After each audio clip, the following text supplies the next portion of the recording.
शुरू कर दिया। नमस्कार दोस्तों, मैं हूं MS Rathore, faculty of education psychology. प्रयास एजू हब के इस ऑनलाइन प्लेटफॉर्म पे आपका हार्दिक अभिनंदन स्वागत करता हूं। हम लोग यहां पर आज बात करने जा रहे हैं जो रिट का पेपर हुआ था उसका, जो एजुकेशन साइकोलॉजी के जो क्वेश्चंस हैं उनके सॉल्यूशन को लेकर के हम लोग यहां पर बातचीत करेंगे। तो देखिए, क्वेश्चंस आपके सामने हैं, एक एक क्वेश्चंस पर हम लोग यहाँ पर बात करते हैं। किस तरह का जो पेपर था इसमें कैसे क्वेश्चंस थे उनके ऊपर हम लोग यहाँ पर बात करते हैं, चर्चा करते हैं। देखिए, फर्स्ट क्वेश्चन था कि जैसा कि फ्राइड ने पाया कि एक आयु विशेष के दौरान इलेक्ट्रा ग्रंथि विकसित होती है, इलेक्ट्रा ग्रंथि विकसित होने की आयु निम्नांकित में से पियाजे के किस चरण में रखी जा सकती है।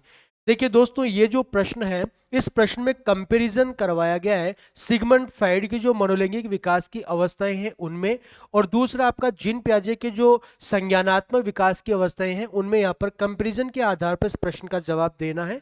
तो देखिए, बता दें आपको कि जो मनोलैंगिक विकास का सिद्धांत है उसकी जो तीसरी जो अवस्था होती है लिंग प्रधान अवस्था, उस लिंग प्रधान अवस्था में आपका ये जो है इलेक्ट्रा कॉम्प्लेक्स और ये जो दूसरी जो आपकी कॉम्प्लेक्स होती है ओडिपस कॉम्प्लेक्स, वो यहाँ पर डेवलप होते हैं।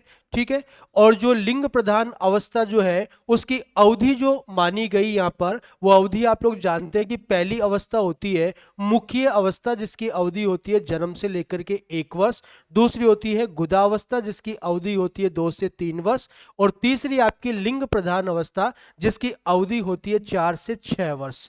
यानी इसका जो ड्यूरेशन हमारे पास आया वो क्या आया, 4 से 6 वर्ष। अब हम बात करते हैं कि जो आपका जीन पियाजे जो है उसका संज्ञानात्मक जो विकास है उसकी अवस्थाओं पर चर्चा करें तो उसकी कौन सी अवस्था है जो इस टाइम ड्यूरेशन पीरियड के अंतर्गत आती है। तो आप लोग देखते हैं कि जो दूसरी जो अवस्था है वो इसके अंतर्गत आती है। यानी पहली अवस्था है संवेदी पेशीय अवस्था, और संवेदी पेशीय जो अवस्था है उसकी अवधि होती है जन्म से लेकर के 2 वर्ष, और यहां पर बात की जा रही है 4 से 6 वर्ष की। तो दूसरी जो अवस्था होती है प्राक संक्रियात्मक अवस्था, उसकी अवधि होती है 2 से लेकर के और 7 वर्ष तक। तो दूसरी अवस्था में ये आपका मैच करता है। तो देखिए यहाँ पर पूर्व संक्रियात्मक अवस्था इसका जवाब होगा, तो इसका जवाब आपका ये है।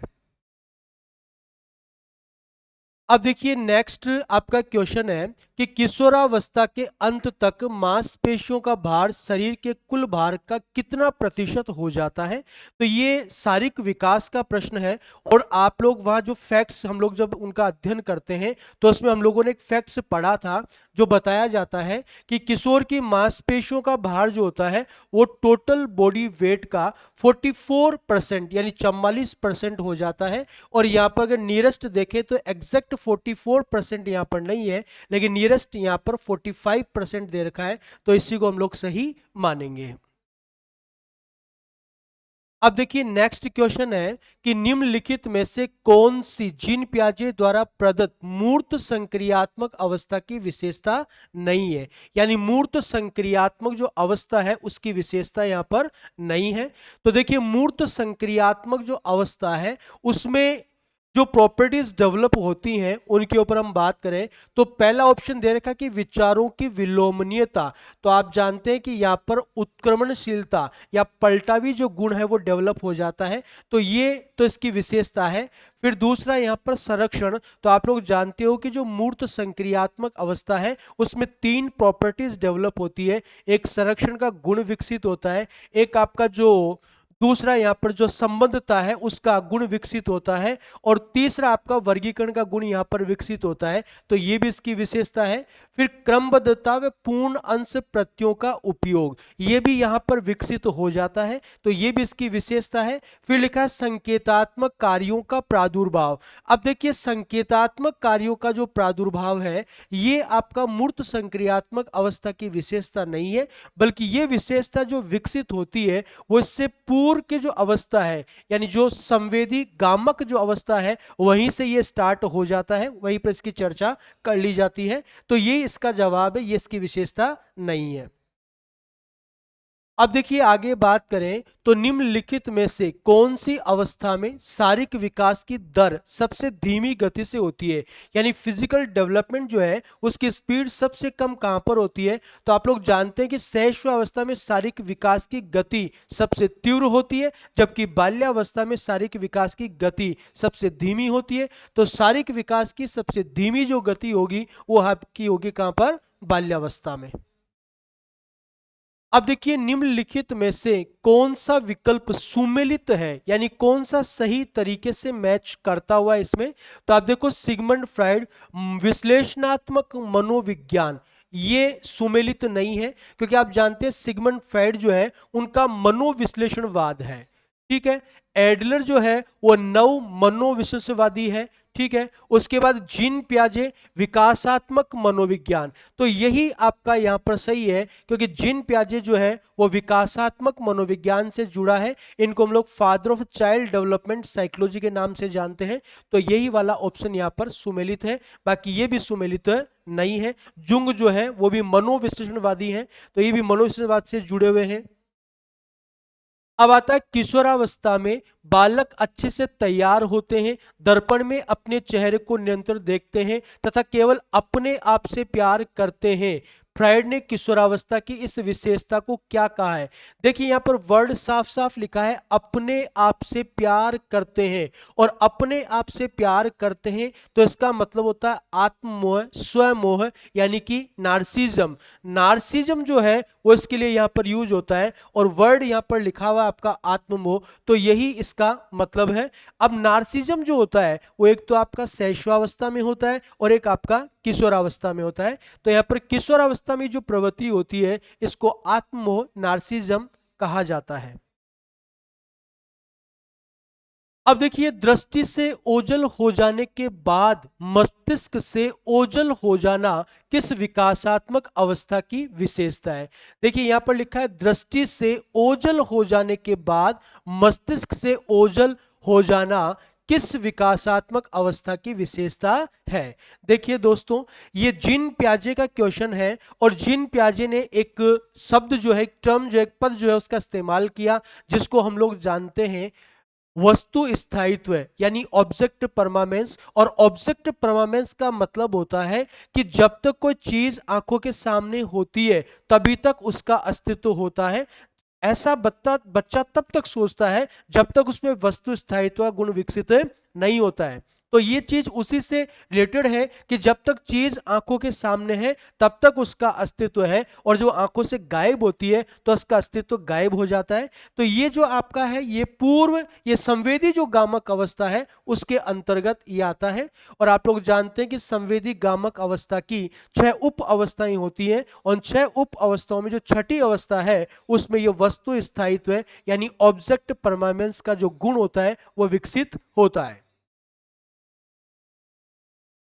अब देखिए आया कि फ्राइड द्वारा दिए गए मनोलैंगिक विकास की एक अवस्था निम्नांकित में से कौन सी नहीं है, यानी इनमें से कौन सी सिगमंड फ्राइड के द्वारा दी गई मनोलैंगिक विकास की अवस्था नहीं है। तो आप जानते हो मुख्य अवस्था होती है, गुदावस्था होती है, गुप्त अवस्था होती है, लेकिन ये आइकॉनिक या प्रतिमा जो अवस्था है यह मनोलैंगिक विकास की अवस्था नहीं है, बल्कि आइकॉनिक या प्रतिमा जो अवस्था होती है वो जेरोम ब्रूनर के द्वारा प्रतिपादित सिद्धांत की अवस्था मानी गई है। अब देखिए ब्रिजेस के अनुसार उत्तेजना भाग है, तो ब्रिजेस जो है उन्होंने संवेगात्मक विकास पर काम किया, और ये बताते हैं कि जन्म के समय बालक में उत्तेजना होती है, तो उत्तेजना जो भाग है वो संवेगात्मक विकास का भाग होता है। अब है निम्नलिखित में से कौन सा बच्चे के सामाजिक विकास में सबसे महत्वपूर्ण भूमिका निभाता है, यानी बच्चे का जो सामाजिक विकास है उसमें सबसे महत्वपूर्ण भूमिका कौन निभाता है। तो देखिए एक वर्ड यहां पर यूज करते हैं हम लोग बाल्यावस्था में सामाजिक विकास में, और वो होता है क्रीड़ा समूह। तो क्रीड़ा समूह जो है वो बालक के सामाजिक विकास को सबसे ज्यादा प्रभावित करता है, और उसके संदर्भ में हम यहाँ पर बात करें तो देखिए खेल जो है वो सामाजिक विकास को सबसे ज्यादा प्रभावित करता है। अब देखिए कि मानव विकास के संबंध में कौन सा कथन गलत है, यानी इनमें से कौन सा कथन है जो मानव विकास के संबंध में गलत है। तो देखिए पहला लिखा है कि ये परिपक्वता तक चलता है। तो देखिए पहला ही ऑप्शन यहाँ पर लिखा हुआ है कि ये परिपक्वता तक चलता है, जबकि आप लोग जानते हैं कि विकास की प्रक्रिया मृत्यु पर्यंत चलने वाली प्रक्रिया है, यानी विकास की प्रक्रिया जीवन पर्यंत चलती है, यानी विकास परिपक्वता के बाद में भी चलता रहता है। तो यही ऑप्शन यहाँ पर गलत है। वे सतत प्रक्रिया है, तो यस, विकास जो होता है वो सतत प्रक्रिया होती है, लगातार चलने वाली प्रक्रिया है। परिवर्तनों का प्रगतिशील क्रम होता है, ये भी होता है। ये जन्मपूर्व अवस्था में भी होता है, यस। किशोरावस्था, ये जो विकास जो होता है, ये आया हुआ प्रश्न है आपका पहले भी। और ये जो विकास जो होता है वो जन्मपूर्व अवस्था, यानी जब से गर्भ धारण किया जाता है तभी से विकास की प्रक्रिया प्रारंभ हो जाती है, और जब तक व्यक्ति जीता है तब तक विकास की प्रक्रिया चलती रहती है। तो इसका जो जवाब होगा वो फर्स्ट ऑप्शन। अब देखिए आता है कि निम्न में से कौन सा कारण बालक के स्वस्थ भावात्मक विकास में सहायक नहीं है, या से कौन सा कारण है जिसकी वजह से बालक का हेल्दी इमोशनल डेवलपमेंट पॉसिबल नहीं होगा। तो देखो, बालक के कार्यों को सामाजिक स्वीकृति मिलना, ये तो सहायक होगा। फिर है कि परिवार एवं विद्यालय में संवेगों का दमन, तो यही बात यहाँ पर गलत है, क्योंकि दमन जब करवाया जाएगा तो उसके संवेगात्मक विकास में बाधा उत्पन्न हो जाएगी। तो यहीं पर प्रश्न में ये पूछा गया कि कौन सा है जो विकास बालक के संवेगात्मक विकास में सहायक नहीं होगा।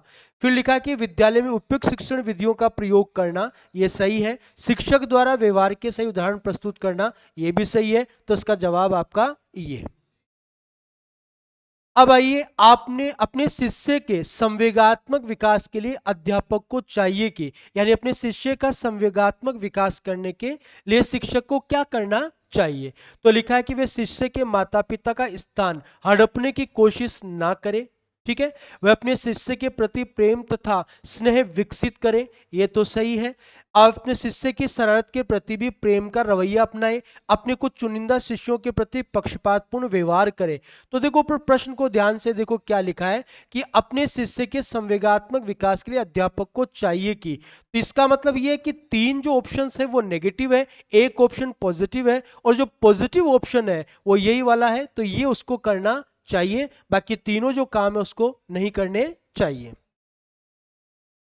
फिर आता है कि किशोरावस्था बड़े संघर्ष, तनाव एवं तूफान की अवस्था है। तो आप लोग जानते हैं ये एक स्टेटमेंट है जो दिया है किसने, स्टैनले हॉल ने। तो स्टैनले हॉल कहते हैं कि किशोरावस्था बड़े संघर्ष, तनाव, दबाव, विरोध और तूफानों की अवस्था है।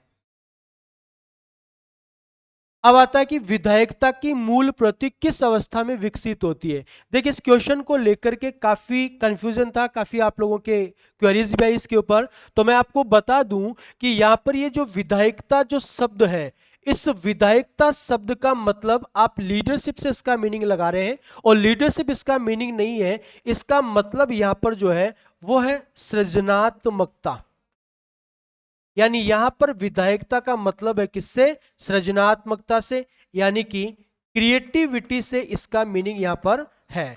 और आप लोग जानते हैं कि बाल्यावस्था की एक विशेषता होती है रचनात्मक कार्यों में आनंद। तो बाल्यावस्था के बालक और बालिकाएं दोनों ही विभिन्न प्रकार के रचनात्मक कार्यों में आनंद की अनुभूति प्राप्त करते हैं, और इसलिए आनंद की अनुभूति रचनात्मक कार्यों में होती है। तो रचनात्मकता जो पाई जाती है वो बाल्यावस्था में पाई जाती है, और विधायकता की जो प्रवृत्ति है वो सृजनात्मकता, क्रिएटिविटी से जुड़ी है। तो ये कहां पर होगा, ये आपका बाल्यावस्था में होगा। हम सभी लोग अपनी बाल्यावस्था में रचनात्मक कार्यों से जुड़े हुए हैं। हम सभी लोगों ने अपनी बाल्यावस्था में कोई ना कोई क्रिएटिव वर्क किया है। तो रचनात्मकता विधायकता की अवस्था माना जाता है बाल्यावस्था को। अब आता है कि वाइगोत्स्की के अनुसार बालक सीखते हैं, यानी वाइगोत्स्की कहते हैं कि बालक सीखते हैं। तो देखो, अनुकरण से, ये कौन कहता है अनुकरण से सीखने के लिए, ये अल्बर्ट बांडुरा कहते हैं। वयस्कों और समवयस्कों के साथ परस्पर क्रिया से, यस, ये कहते हैं वाइगोत्स्की, ठीक है। जब पुनर्जन्म प्रदान किया जाता है तो ये कौन कहते हैं, ये कहते हैं स्किनर।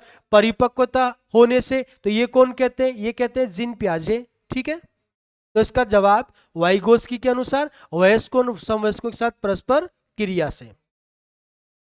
अब देखिए, यहां पर एक मैचिंग टाइप क्वेश्चन है। यहाँ पर लिखा है कि सूची 1 को सूची 2 से सुमेलित कीजिए तथा सूचियों के नीचे दिए हुए कूट का उपयोग करके सही उत्तर चुनिए। तो देखिए इधर सूची 1 है, इधर सूची 2 है, इनको मैच करवाना है। तो एक एक पर बात करते हैं। देखिए इधर लिखा है शारीरिक विकास, तो आप जानते हैं शारीरिक विकास होगा किससे? खेल और व्यायाम से। इसका मतलब 1 के सामने क्या आएगा? 2 आएगा। अब मानसिक जो विकास होगा वो कैसे? तो मानसिक विकास होगा भाषा और गणित से, तो इसके सामने क्या आएगा? 3 आएगा। फिर लिखा है नैतिक विकास, तो नैतिक विकास होगा किससे? नैतिक कहानियों से, तो इसके सामने क्या आएगा? 1 आएगा। फिर सामाजिक विकास होगा किससे? समूह कार्य से, तो इसके सामने क्या आएगा? 4 आएगा। तो अब देखिए आप ऑप्शन देख लीजिए, 2 3 1 4, तो 2 3 1 4 ये वाला ऑप्शन आपका सही है। अब आता है किशोरावस्था में आत्म केंद्रण में समाहित है। देखिए किशोरावस्था में जो आत्म केंद्रण जो है, इगोसेंट्रिज्म जो है, उसमें 2 चीजें आती हैं। एक आपका होता है काल्पनिक दर्शक, काल्पनिक दर्शक, और एक होता है व्यक्तिगत दंत कथा, व्यक्तिगत दंत कथा। ये 2 चीजें इगोसेंट्रिज्म यानी आत्म केंद्रण के अंतर्गत आती है किशोरावस्था में। और यह काल्पनिक दर्शक का मतलब होता है किशोर का ये मानना, ये सोचना कि सभी लोग उसी की तरफ ध्यान दे रहे हैं, अर्थात वो सभी के ध्यान का केंद्र बिंदु है। जैसे मान लीजिए कि कोई जो टीनेजर जो बॉय है, उसके शर्ट पर अगर इंक का ब्लॉट लगा है, तो वो इंक का ब्लॉट लगा है वो उसको पता है, लेकिन वो क्या सोचता है कि सभी लोग उसी की तरफ ध्यान दे रहे हैं, सभी लोगों का ध्यान उसके उस शाही के धब्बे पर जा रहा है। ये होता है काल्पनिक दर्शक। फिर होता है दूसरा व्यक्तिगत दंत कथा, और इसका मतलब ये होता है कि जो किशोर होता है ना, वो ये सोच करके चलता है कि मैं अपने आप में अद्भुत हूं, यूनिक हूं, और जो मेरे साथ जैसा हो रहा है वो सिर्फ केवल और केवल मेरे ही साथ होता है, वो किसी दूसरे के साथ नहीं होता है। जैसे कई बार टीनेजर्स अपने जो पेरेंट्स होते हैं उनसे कहते हुए सुने जाते हैं कि आप मुझे कभी नहीं समझ पाओगे। तो ये कभी नहीं समझ पाओगे, ये जो भाव होता है, ये व्यक्तिगत दंत कथा है, अपने आप को अद्वितीय समझने का भाव। तो इसमें दोनों चीजें जो है वो आप यहां देख सकते हैं, तो ये इसका जवाब। अब देखिए आता है कि कोहलबर्ग के अनुसार नैतिक विकास की एक ऐसी अवस्था जिसमें कोई व्यक्ति अपनी नैतिकता को वर्तमान में प्रचलित, देखिए क्या लिखा है, वर्तमान में प्रचलित सामाजिक मानदंडों अथवा नियमों के अनुरूप आंकता है। यहां पर बात हो रही है वर्तमान की, तो वर्तमान का मतलब जो वास्तव में है, जो समाज में प्रचलित जो नियम है, और समाज में प्रचलित नियम जो होते हैं वो होते हैं परंपरागत। तो यहां पर इसका जो जवाब होगा वो आपका देखिए यहां पर नैतिकता का परंपरागत स्तर, यहां पर इसका जवाब होगा। 3 स्तर होते हैं, एक होता है पूर्व परंपरागत स्तर, दूसरा परंपरागत स्तर, और तीसरा उत्तर परंपरागत स्तर। तो जो पूर्व परंपरागत स्तर होता है उसमें परंपराओं का ध्यान नहीं रखा जाता, जो परंपरागत स्तर होता है उसमें परंपराओं का ध्यान रखा जाता है, और जो उत्तर परंपरागत स्तर होता है उसमें अपने स्वयं की परंपराएं विकसित की जाती हैं। अब देखिए किशोरावस्था की एक ऐसी आदत जिसमें खुद को भूखा रखने की प्रवृत्ति होती है तथा ये ज्यादा बालिकाओं में पाई जाती है। अब देखिए ये एक डिसऑर्डर होता है जो किशोरावस्था में प्रचलित होता है, और इसका जो मीनिंग है या इसका जो ये जो डिसऑर्डर होता है इसका नाम क्या होता है? तो देखिए ये बालिकाओं में पाया जाता है, तो ये एनोरेक्सिया नार्वोसा। देखिए 2 यहाँ पर ईटिंग डिसऑर्डर होते हैं, एक होता है आपका ब्लूमिया, और जो ब्लूमिया होता है वो पाया जाता है किशोरों में।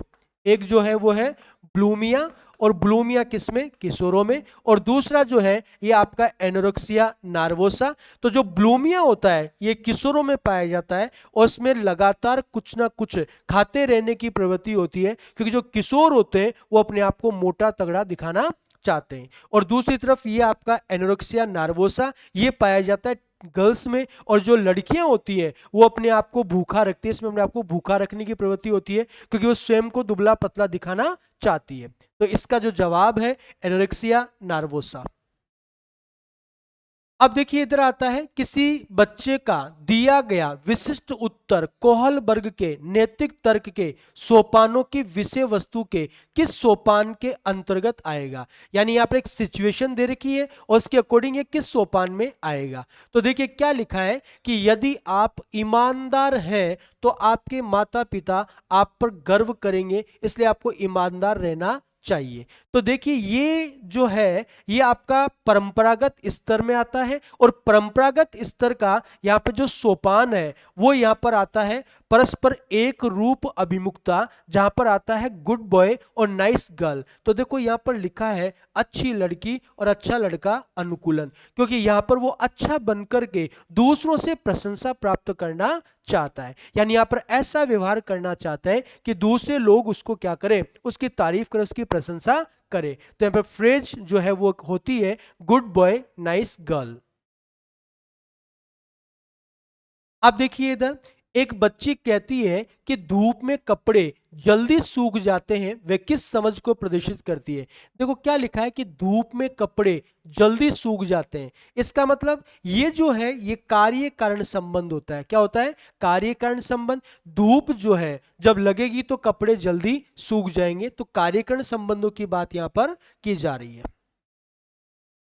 अब आता है कि छद्म परिपक्वता का काल होता है। तो देखिए छद्म परिपक्वता का जो काल है वो है बाल्यावस्था। ये जे.एस. रोस का स्टेटमेंट है, जे.एस. रोस का एक कथन है जिसमें उन्होंने कहा कि बाल्यावस्था मिथ्या परिपक्वता या छद्म परिपक्वता का काल होता है। और मिथ्या परिपक्वता या छद्म परिपक्वता का काल इसलिए बोला गया क्योंकि यहां पर विकास की गति धीमी हो जाती है, और विकास की गति धीमी होती है तो बालक बढ़ता हुआ नजर नहीं आता। तो उसके जो पेरेंट्स हैं वो सोचते हैं कि जितना मेच्योर होना था उतना मेच्योर ये हो चुका है, जबकि ये रियल मेच्योरिटी नहीं होती है, ये शूडो मेच्योरिटी होती है, ये फेक मेच्योरिटी होती है। फिर आया देखिए किशोरावस्था की विशेषताओं को सर्वोत्तम रूप से व्यक्त करने वाला एक शब्द है और यह है परिवर्तन। यह भी एक स्टेटमेंट है बिगी एवं हंट का। ये भी एक परिभाषा मान लीजिए या एक स्टेटमेंट मान लीजिए जो किसने दिया है, बिगी एवं हंट। तो बिगी एवं हंट जो है ये कहते हैं कि किशोरावस्था की विशेषताओं को व्यक्त करने वाला एक शब्द है परिवर्तन, और ये परिवर्तन शारीरिक, मानसिक, सामाजिक, संवेगात्मक आदि सभी पक्षों में होते हैं। अब देखिए आपका आता है कि प्रकृति पालन पोषण विवाद, वाद विवाद के संदर्भ में निम्नलिखित कथनों में से कौन सा आपको उपयुक्त प्रतीत होता है। ठीक है, यहां प्रकृति जो है उसका मतलब होता है अनुवांशिकता से, पालन पोषण ये होता है आपका वातावरण। ठीक है, तो यहां पर देखिए क्या आता है, तो इसके जो ये स्टेटमेंट्स है इन पे हम बात करें तो देखो लिखा है कि एक बच्चा एक खाली स्लेट के समान होता है जिसका चरित्र परिवेश के द्वारा किसी भी आकार में ढाला जा सकता है।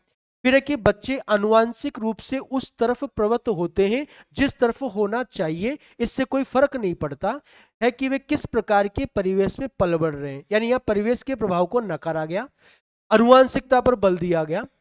एक बच्चे के व्यवहार का निर्धारण करने में परिवेशीय प्रभावों का बहुत कम महत्व होता है, वह प्राथमिक रूप से आनुवंशिक रूप से निर्धारित होता है। यानी यहाँ पे भी वातावरण की अवहेलना की गई और केवल आनुवंशिकता पर बल दिया गया।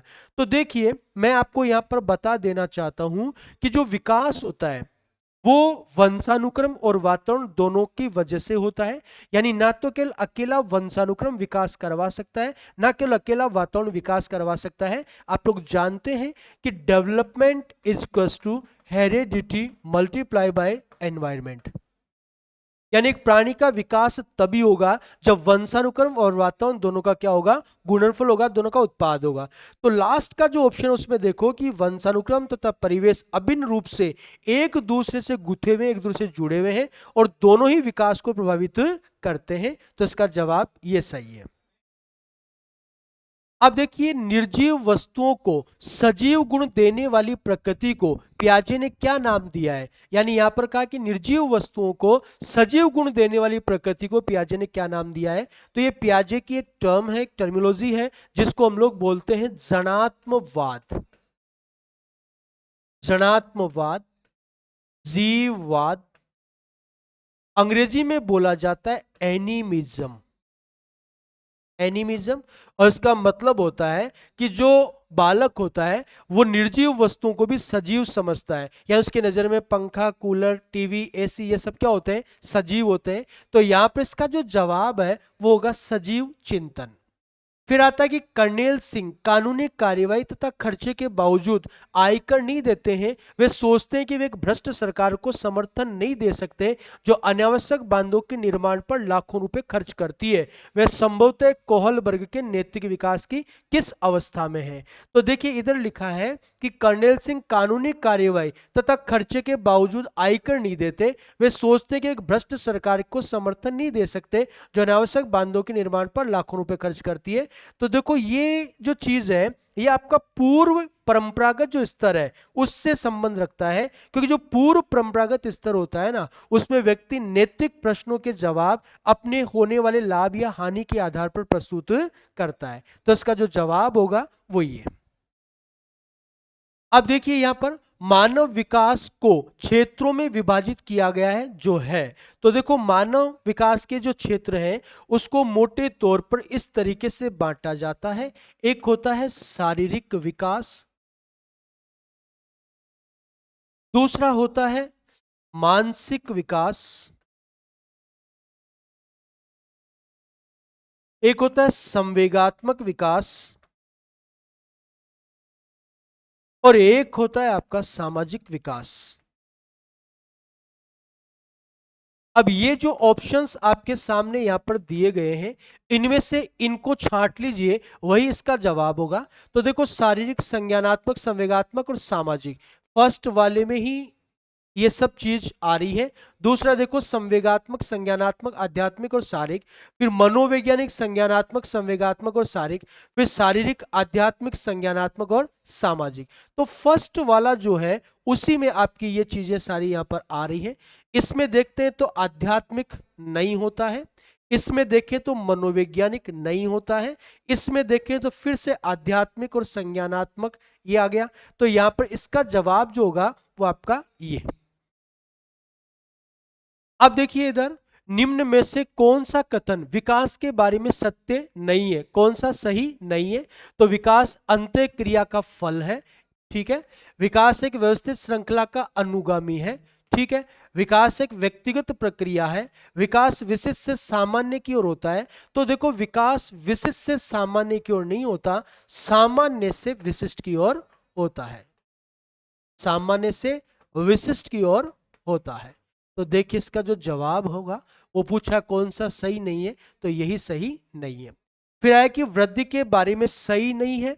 तो देखो वृद्धि शारीरिक होती है, बिल्कुल। वृद्धि मात्रात्मक होती है, सही है। वृद्धि मापनीय है। वृद्धि जीवन पर्यंत चलने वाली प्रक्रिया है। तो वृद्धि जीवन पर्यंत चलने वाली प्रक्रिया नहीं है, बल्कि वृद्धि एक निश्चित समय के बाद में रुक जाती है, लिमिटेड टाइम पीरियड के बाद में ग्रोथ स्टॉप हो जाती है। तो ये थे हमारे रिट का जो पेपर हमने लिया उसके 30 एजुकेशन साइकोलॉजी के क्वेश्चंस जिन पर हमने बात करी। Okay, thank you.